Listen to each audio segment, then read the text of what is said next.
నుంచి రాత్రి పడుకునే వరకు ఏదో ఒక పోరాటం ఉంటుంది. పోరాటం లేని వ్యక్తులు ఎవరు ఉండరు. రెండోది, Christian life is a race. అది ఒక పరుగు పందెంతో పోల్చబడింది. వాటికి ఎన్నో సవాళ్ళు ఉన్నాయి. There are challenges. చాలా రకాలైనటువంటి సవాళ్ళు. నిత్యము కూడా మనం సవాళ్ళను ఎదుర్కోవలసిన వారమే.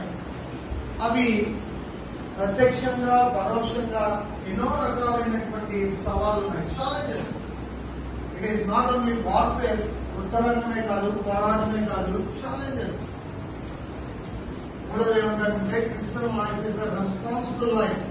క్రైస్తవ జీవితము ఒక బాధ్యతాయుతమైనది. అనగా బాధ్యతతో బ్రతకాలి.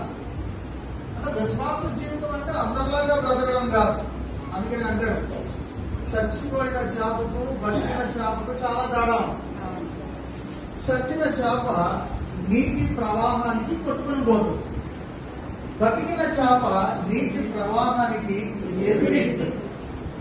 ఇప్పుడు మనం చచ్చిన వారమా బ్రతికిన వారమా ప్రశ్నించుకోవాలి.